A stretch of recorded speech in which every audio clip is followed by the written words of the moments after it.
Shalom Horas, selamat pagi sahabat KKPS TV. Kita bersyukur untuk hari baru yang Tuhan anugerahkan bagi hidup kita. Dan tentunya biarlah kita menjalani hari ini di dalam terang Tuhan juga. Dan kita akan mendengarkan firman-Nya. Dan untuk itu marilah kita berdoa. Bapa di dalam Yesus Kristus, kami bersyukur untuk hari baru yang Tuhan anugerahkan bagi kami. Dan kami rindu menjalani hari ini di dalam terang firman-Mu yang sebentar kami dengarkan. Tolonglah kami untuk mengerti dan Engkau teguhkan untuk menghidupi. Dalam nama-Mu yang kudus ya Yesus kami berdoa. Amin. Saudara-saudara yang dikasihi Tuhan Yesus Kristus, firman Tuhan bagi kita pada pagi hari ini tertulis dari surat 1 Yohanes pasal 4 ayatnya yang ke-9. Demikian dikatakan di sana. Dalam hal inilah kasih Allah dinyatakan di tengah-tengah kita, yaitu bahwa Allah telah mengutus anaknya yang tunggal ke dalam dunia, supaya kita hidup olehnya. Amin.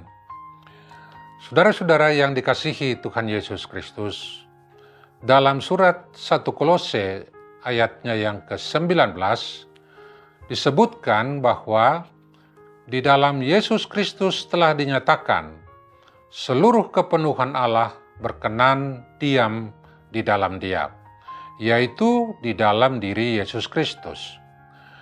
Dan lewat firman Tuhan yang kita baca tadi, seluruh kepenuhan Allah itu mewujud di dalam kasih-Nya kepada kita.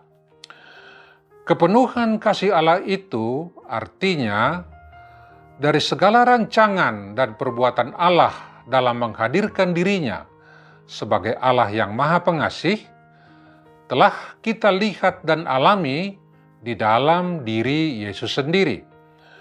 Baik dari pola hidupnya dan dalam seluruh pelayanannya, dari pengajaran, mujizat-mujizat, bahkan sampai kematiannya di kayu salib. Seluruhnya adalah penyataan kasih Allah bagi kita. Dan dari penyataan kasih itulah kita mendapatkan kehidupan. Sebagaimana Yesus sendiri berkata dalam Yohanes 10 ayat 10b, Aku datang agar mereka mempunyai hidup dan mempunyainya dalam segala kelimpahan. Hal yang sama dikatakan dalam Yohanes 1 ayat 16. Di sana dikatakan, karena dari kepenuhannya kita semua telah menerima kasih karunia demi kasih karunia. Dan karena itulah, saudara-saudara, kembali ditegaskan bahwa pewujudan kasih karunia Allah itu terlebih yang berkuasa memberikan keselamatan kepada kita adalah di dalam Yesus Kristus. Yohanes 3 ayat 16 berkata, karena begitu besar kasih Allah akan dunia ini, sehingga Ia telah mengaruniakan anaknya yang tunggal, supaya setiap orang yang percaya kepadanya tidak binasa, melainkan beroleh hidup yang kekal. Demikianlah saudara-saudara, dalam teks bacaan kita tadi pun, penegasan akan hal itu, bagaimana kasih Allah dinyatakan di tengah-tengah kita, yaitu bahwa Allah telah mengutus anaknya yang tunggal ke dalam dunia, supaya kita hidup olehnya.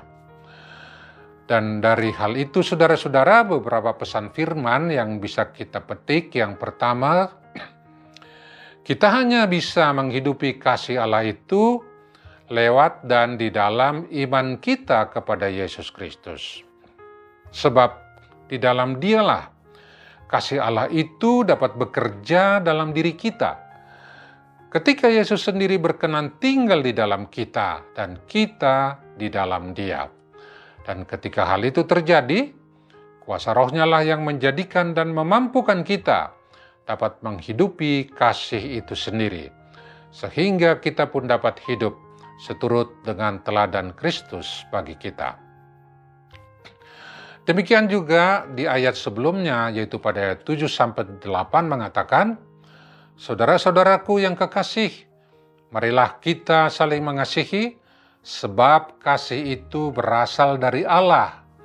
dan setiap orang yang mengasihi lahir dari Allah dan mengenal Allah. Barang siapa tidak mengasihi, ia tidak mengenal Allah, sebab Allah adalah kasih.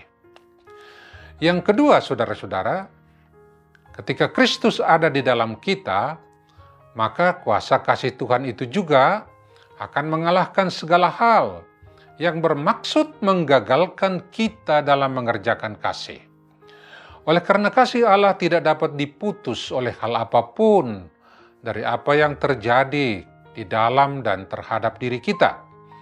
Bahkan kuasa dosa sekalipun sudah dikalahkan di dalam Kristus yang berkarya di dalam kita. Karena itu Paulus berkata dalam Roma 8 ayat 37 sampai ayat 39, sana dikatakan, tetapi dalam semuanya itu kita lebih daripada orang-orang yang menang oleh Dia yang telah mengasihi kita. Sebab aku yakin baik maut maupun hidup, baik malaikat-malaikat maupun pemerintah-pemerintah, baik yang ada sekarang maupun yang akan datang, atau kuasa-kuasa baik yang di atas maupun yang di bawah, atau sesuatu makhluk lain yang tidak akan dapat memisahkan kita dari kasih Allah yang ada di dalam Yesus Kristus, Tuhan kita. Jadi saudara-saudara, dari firman ini, kasih Allah yang tercurah kepada kita menjadi suatu kekuatan bagi kita untuk mengerjakan kasih itu sendiri, dan tidak lagi ditentukan oleh segala yang terjadi ataupun situasi kehidupan kita. Sekaligus juga hal ini menjadi dasar penyembahan kita kepada Tuhan. Dan inilah poin yang ketiga, yaitu dalam hal apapun yang kita lakukan dan hidupi sebagai penyembahan kita kepada Tuhan, haruslah dijiwai kasih. Bahkan bila iman pun yang membenarkan kita di hadapan Tuhan.